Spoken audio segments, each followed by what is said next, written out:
It's August. It's gonna be a great month.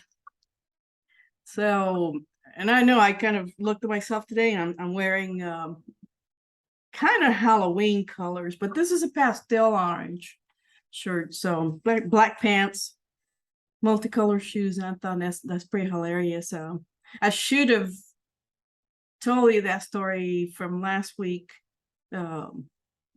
About the near death and destruction accident off a cliff. Reserved it for October, kind of like story time for Halloween, but no matter. Hopefully you gain some insight or lesson from that. But intuition, always watch out for signs. They're all over the place. You just have to be, aware. And I talked about awareness before. So I started reading David Goggins' book, Can't Hurt Me. I kind of been eyeballing it for a while, and I've watched some interviews and some videos of him. He's an amazing guy, but how he tells his own life story, but then in his book, he read each chapter as he advances in the story about his life, how he got to where he is today.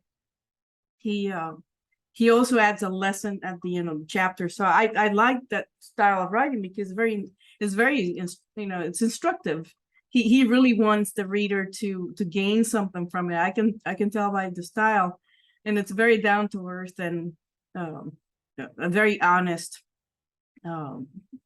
way of writing to chronicle his own life, but then take those lessons, how he overcame so many obstacles, and actually what one of my psychology professors used to say, it becomes psychologically hardy. You build a mental strength over time, where it's pretty much limitless what we can do. But that you have to feed the mind a lot of that energy before doing anything. Otherwise, the mind will simply not allow the change. It will always default to its original programming. So basically we fall back into old habits, but not for this guy. So I've been reading it. I think I'll be finishing it probably. I've been milking it. I should have finished it last weekend actually. I was reading it that quickly, but I wanted to stop for a little bit and then read some other books. But he talks about what I'm going to talk about today is accountability. And if you're just joining me, this is In the Pursuit of Joy podcast. Always trying to seek a way to get happier. And it only comes through self-transformation and improvement. So this is my life's journey as of January. I started this in March, actually. 2022. If you're new here, I appreciate you stopping in, and if you don't mind, if you can subscribe to my podcast, that would be even better. I have I also created I have a business coaching business online, also in person, but I have a YouTube channel, and I also added a travel blog because apparently peeps like to watch other peeps doing stuff. And actually to take the podcast, because I do a dual broadcast every week. I do simultaneous broadcasting. I do the podcast. I do a video that also gets premiered on YouTube on my main channel, but also in the Pursuit of Joy podcast on the road, which is the travel podcast version. And it's all videos. I may interject a little bit of, lessons in between, going on a cruise or a road trip, trying to derive some sort of a learning point. But it's just really actually just getting out and enjoying life, and just actually discovering, meeting new people, finding new cultures, that sort of thing. So I'm trying to show an example of what other people can do, but they don't, because they feel that they're limited by whatever circumstances they have created, which we all do. Mainly lack of money, and then just trying to get all of you, and even myself, to wean ourselves from the habit of thinking with a sense of lack. So in thinking about accountability, he and I coach, and I've had coaches, and this is not a podcast. The topic's not about coaches or mentors, because I'm going to address that at some point soon, because I became conflicted about having a coach in the first place. After I commenced a relationship with two coaches, one I can study. He's got millions of followers, I'm sure, and I don't do one-on-one because they become so big. They become business people, and then there's just too much to handle students one-on-one anymore. So they do like I used to do, train the trainer, and then just bring in more talented people who are good at counseling and mentoring, and then have them do the work. And I like a long distance mentoring. It would be nice to have one-on-one all the time, and I did have that, but not to go further with this, but I had kind of a conflict views developed through my journey with this coach. And after I thought, I finally got a way to have somebody coach me, I found myself to be not coachable. And I'll probably address that in a couple more weeks to see what you think. It said, because going back to David Goggins' written work and Can't Hurt Me, and I've watched his interviews, even for Joe Rogan's interview from a few years back. He doesn't have a mentor. He's self-motivated, and a lot of the things that I do when I'm doing well, which I should do all the time, repetition. He talks about repetition. That I introduce working another video section in my YouTube channel, working from the goal, because this is what I teach. You have to step into the role before you become that person in the role. And he's self-motivated. He talks about that he doesn't have trainers. He does what he does because that's who he is. So for coaches, and I hear some coaches that are high profile, and they advertise that you need a coach, you need someone to teach you how to do this, teach you how to think. The stuff that I've been giving you for weeks and months on this podcast these are lessons that have to give you a pause so you can think and discover what you want to do and where you want to go. The how is, I agree with most coaches that the how am I going to do it? That should be none of your business at the time. You just have to make the decision that you want something. And then you take the necessary steps to get you closer and closer. You close in the distance between you and the goal and the outcome. So he talks about accountability, and it's a big trait in leadership. And this should be really a podcast tonight, episode about leadership. But I had a big lesson many years ago while I worked as a security contractor and during the war, and I had a lot of foreign national people under my that I managed and mentored and trained, and mostly in security, of course, but I had other people from other departments who did work in building fortifications and such. And I was in a particular camp where my manager at another larger camp had sold the job to me that, if you want your own camp, blah, blah, blah. And I was really looking to move up, yes, because I wanted to learn. And he sold it to me in such a way that I said, well, all I have to do is get on a helo and then just pack my bag, get on a helo and land there, and everything's already in place, which was true, but how in place it was when I got there is not exactly the way he painted it. All the safety features from bunkers to the barriers, they were all in such levels of disrepair that they needed to be bulldozed and rebuilt. And I was really angry about that. So I got duped. Everything's in place. Yeah, it's in place, but it's destroyed. It's not there to protect anyone. Actually, they were safety hazards. And I had someone right off the bat, from the safety guy who doesn't do this for a living. He says, when can we expect this to be fixed? And I got into a hissy fit about that. And so I told him, first of all, I don't work for you. And second, just got here. And the guy who was here before me, that person got away scot-free with not doing his job. And I just basically was replacing this person. And so I had a little bit of resentment going on there, but I learned a lot about accountability, because a lot of people around me were not really accountable for anything. And I worked in security for many years. So these are my formative years. And I also had to learn it for myself. When you're strong and when you know things and when you have abilities, then people need you.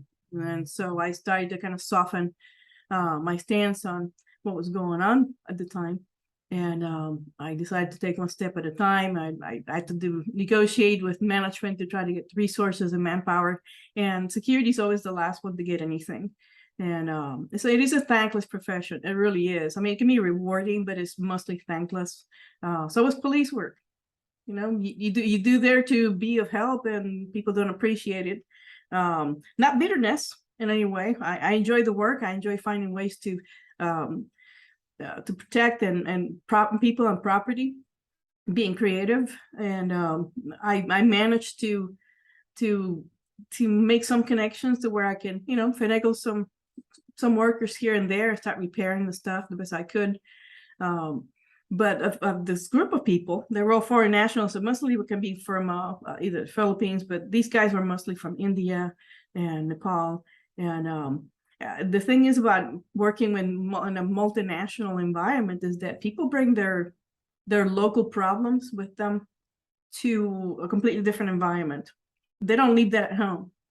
So if you're from the same town or village or whatever, and some British company came in and started hiring people, for jobs overseas. I go on cruises, so it's the same thing. These like companies that come either from Europe or the United States, and they hire people from Asia. They're hard workers. They're professional. They're not afraid to work. And this is usually a pool where they find people to hire. And it is a really strange world. It's also a dangerous world, because a lot of times even people who have records can actually slip in, but that's a story for another time. In this case, I had a problem with a couple of guys that were harassing and just totally bullying and abusing, and actually getting into physical confrontations with the rest of the men. And this workforces were all men. I'm saying I'm female in a mostly male-dominated environment, which is fine. I was used to that. But for these men, they lived in terror every day, because this is kind of like the relationship of the town bully came along with them. They didn't leave him behind. And this guy wants to dominate. They're kind of like a mafia. He wanted to be the dominant figure, even in their living quarters, wanted to take money and property, and he's just simply not afraid to insult and berate and actually physically assault some of these guys. And they knew the consequences to fighting. Of course, like any other job, somebody gets caught fighting, that's usually fireable offense anywhere you go. Even in a first world country, most jobs, if you get caught, slapping somebody across the face, that's going to carry some consequences. But here, there's no video and there's no proof other than the look of terror in these guys' eyes when they came to me looking for a solution. For me, it would be to remove people from the camp, and that was pretty standard. But I would have to jump through hoops to prove to management that this person is a worker, so they have skills, and then you have to bring in somebody else who is not as skilled and train him from scratch. And they build all kinds of excuses not to get rid of the person. This happens, and like I said, in our country as well, it happens in every workplace. There's always somebody coddling their employees because they need the manpower. They're not willing to sacrifice someone, especially if they have a skill that's hard to find. But this person happens to be a bully. That person is a problem.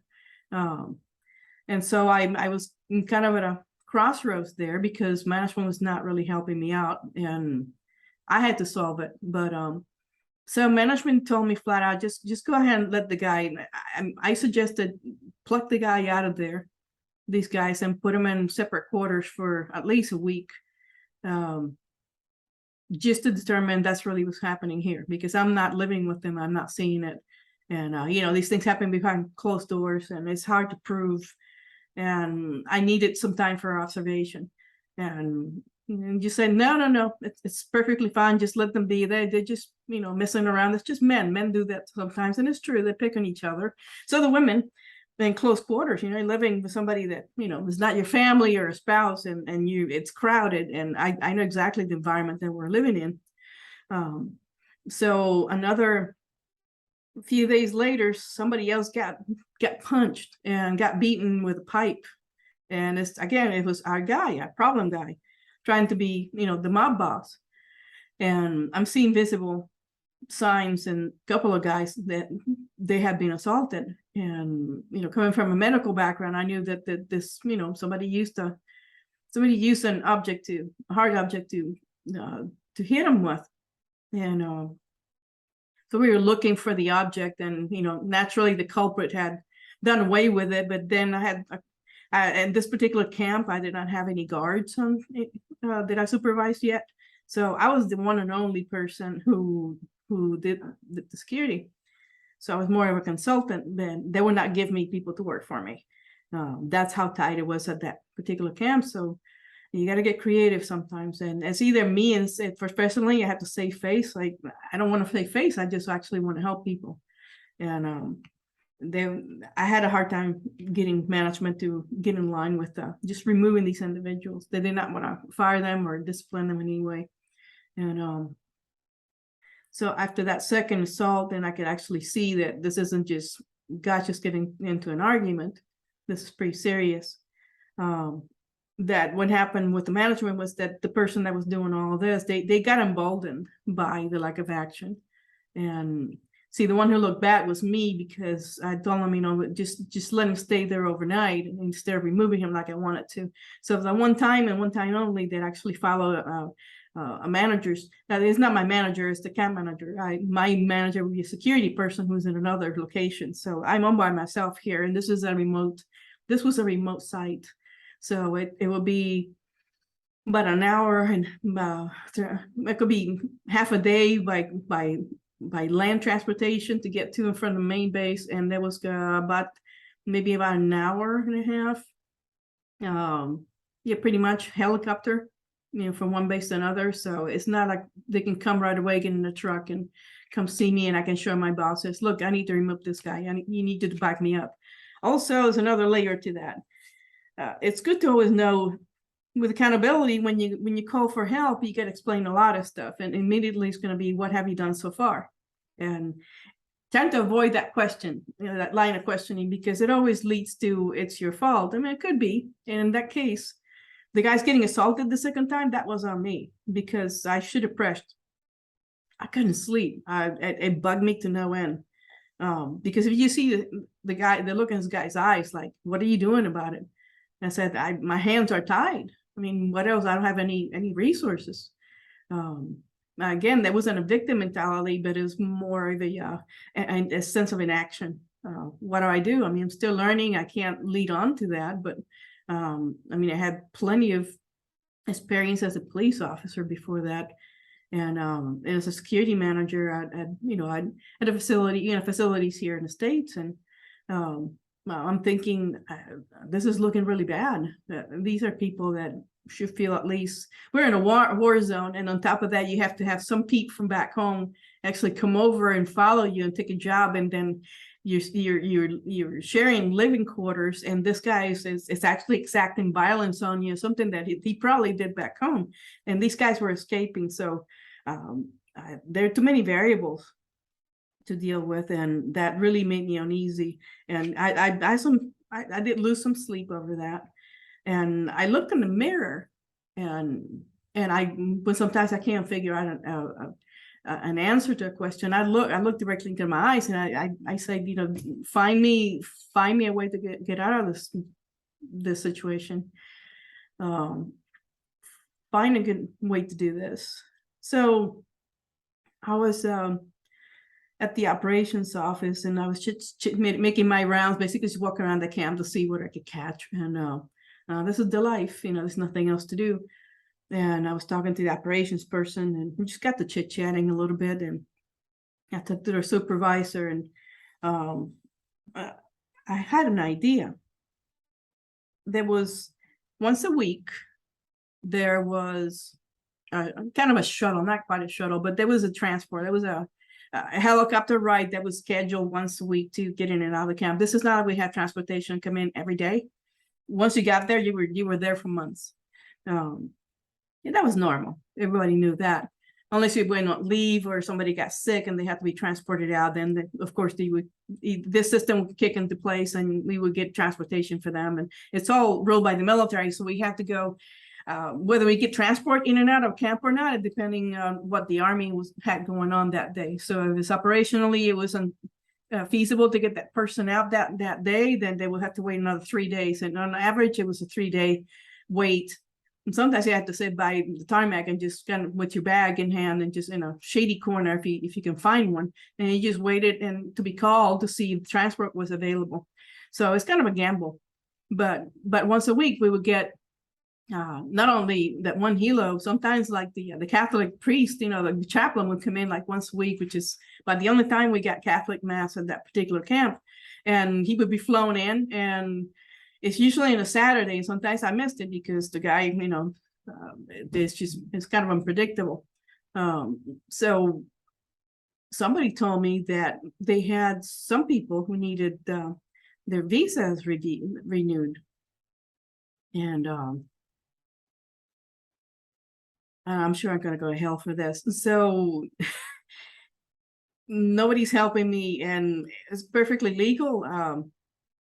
I told through the labor supervisor to get a couple of certain individuals to come talk to us. And this guy was so bold, and he had this shitty smile on his face every time he talked to me, because he knew he was getting away with murder practically, and there's nothing I could do about it, at least in his estimation. I couldn't catch him. I mean, I had some physical evidence and all that, but I couldn't catch him. I couldn't exact any kind of justice on us at all, not in a normal way. So the second in command and I were friends at the camp, not that the main manager. He was not cooperating at all.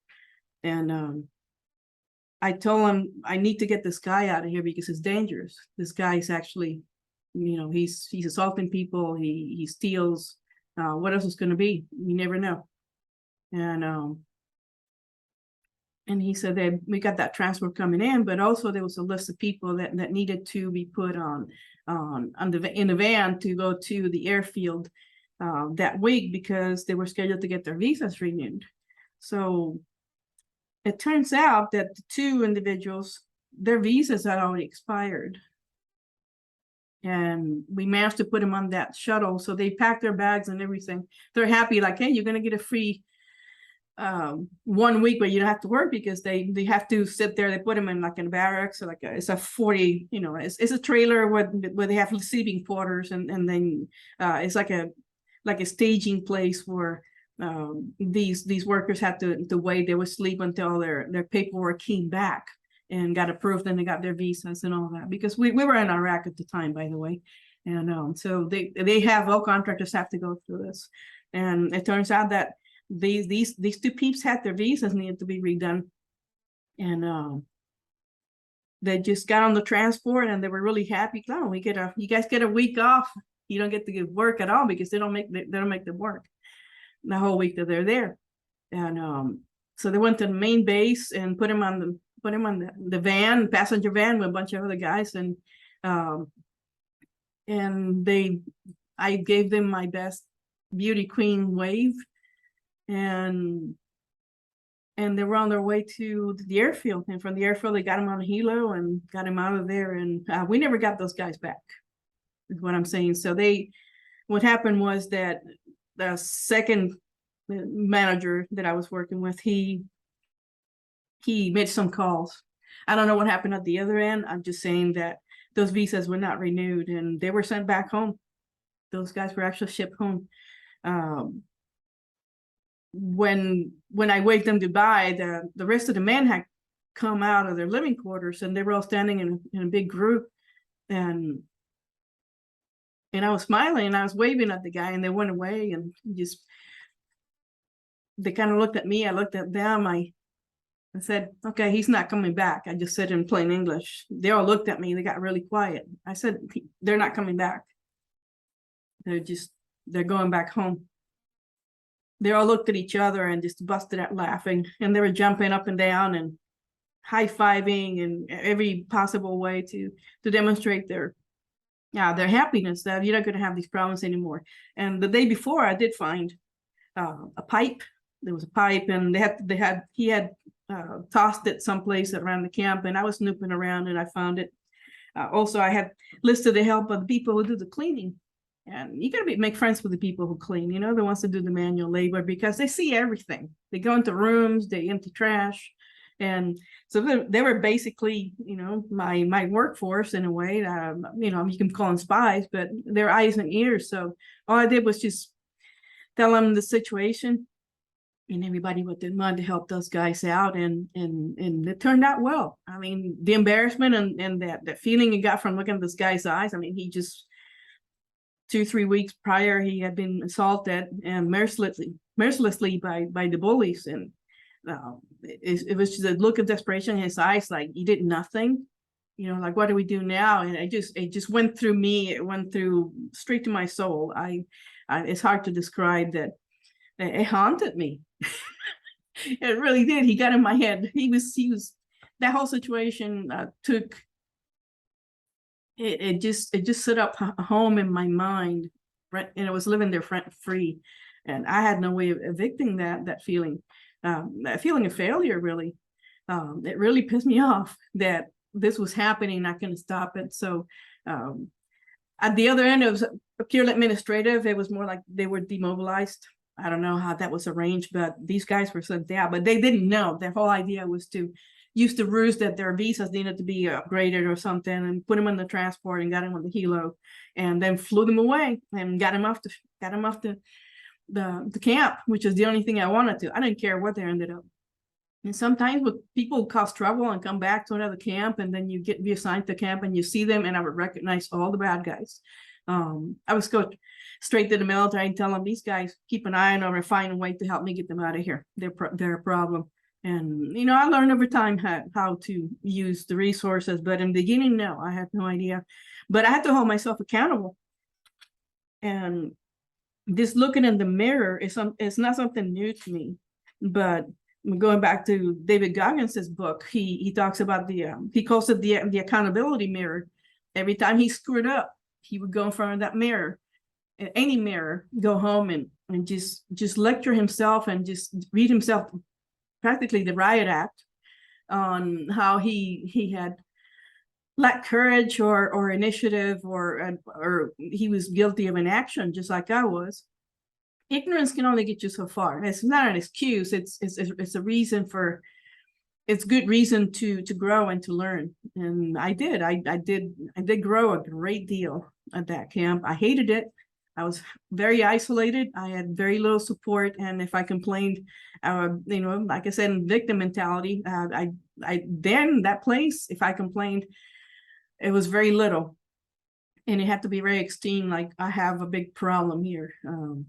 I would have to talk to the people. You have to find useful and helpful people on the way, and it worked out for me. I turned out to be pretty good at what I did. And I ended up getting a bigger camp, and then I ended up getting more people to work under me, so I didn't have to do all the patrolling and all the work. But it starts out flaky, and then at some point you've been kind of duped. But going from being duped to creating awareness and being aware of dissatisfaction, and then wanting to fix a problem, I went through all those stages. I didn't really enumerate them in any way. I wasn't really keeping tabs on that. But I told myself I had to get my act together, because if people didn't trust me for this one thing, when there was really, really big trouble, and then they don't want to trust security, and there's a problem with this this profession is that they're like police. Somebody who's protector, but then you see them more as someone who's in the way. Security is always an inconvenience. It's what is it? Like the saying goes, a necessary evil, but it's not an evil. It's just awareness of how you can protect yourselves and property. It's pretty simple when you break it down. But my own accountability journey had commenced because I really didn't need the main manager's input on that one. I got to him because I was their main consultant for security, and they're supposed to listen. They listen. Sometimes they take action.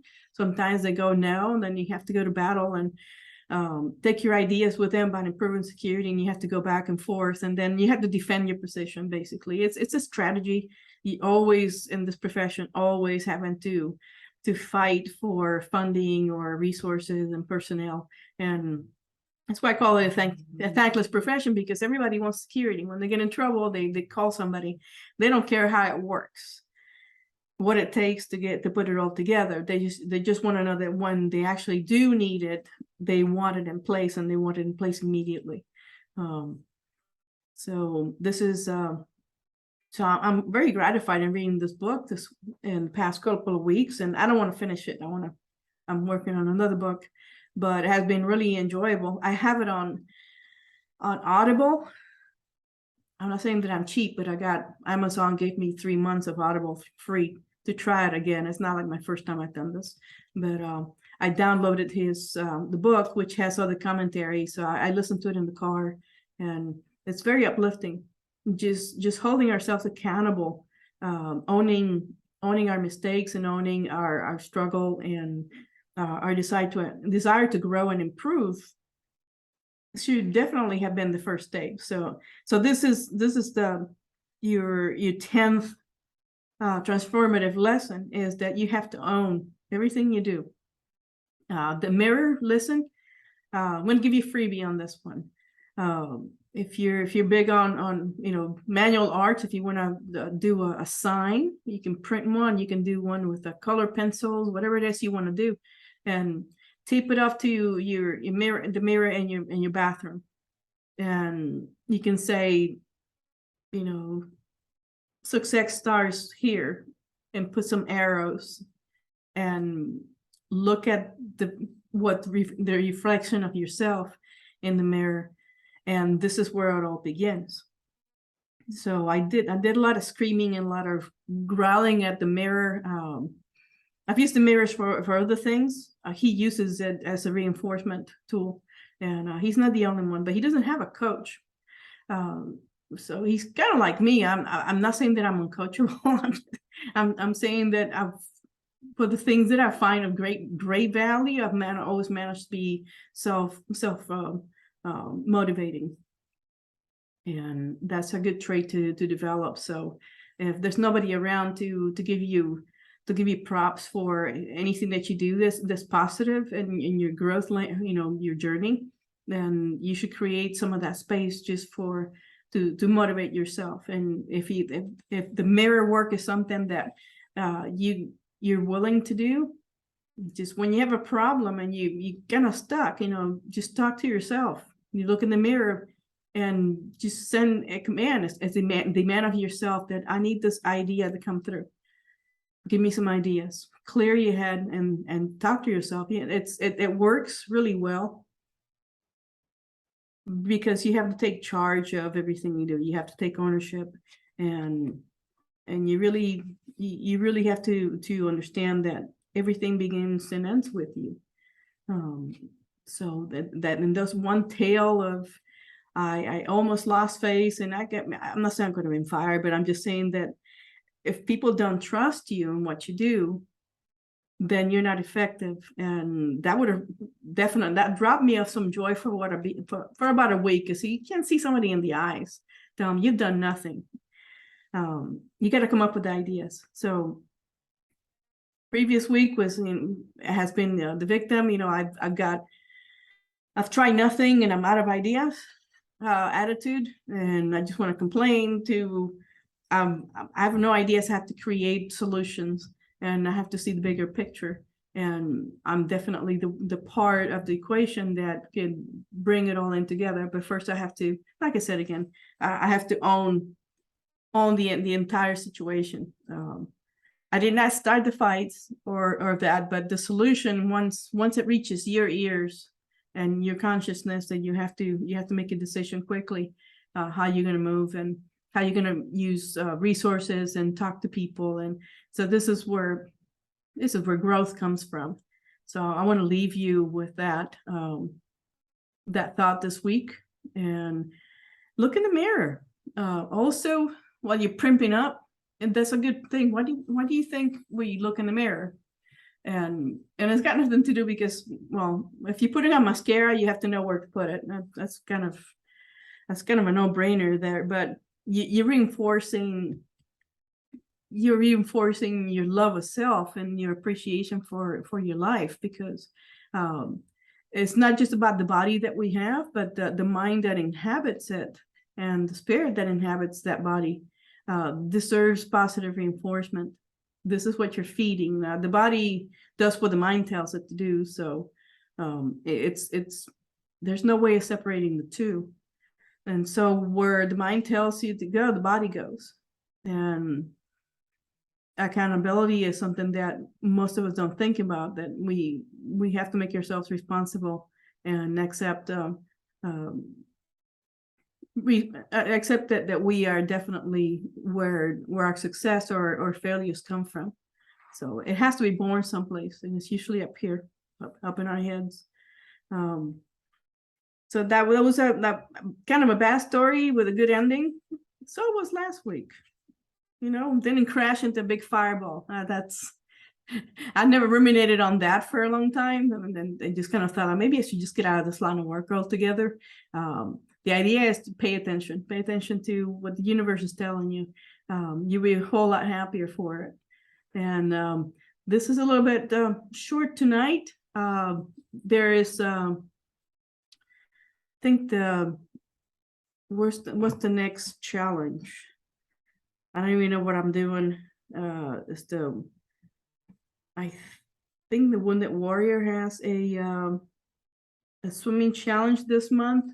It's 15 miles, just like the one for the American Cancer Society that I did in July. I completed that in 8 days.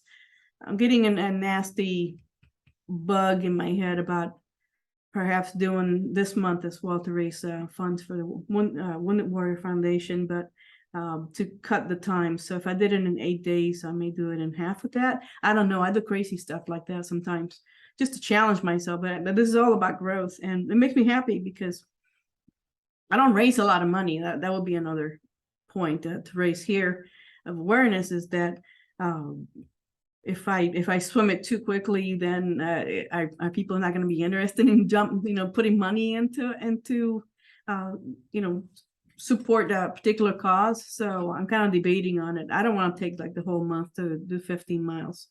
So a lot of these challenges are more for me, but if I raise a little bit of money for a cause, then that's great. And it draws attention to a particular cause.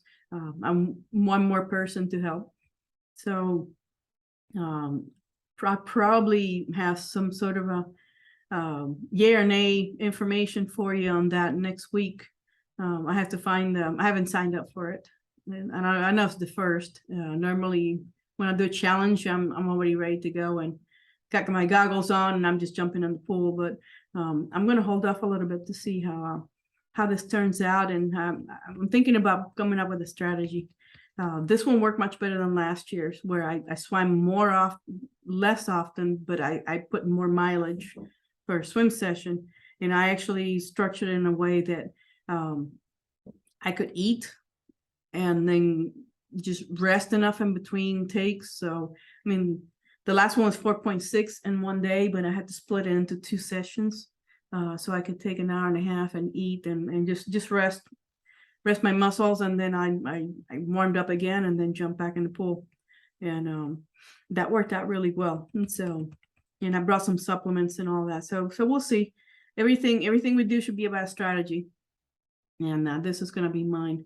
And I'm going to let you lovely listeners go.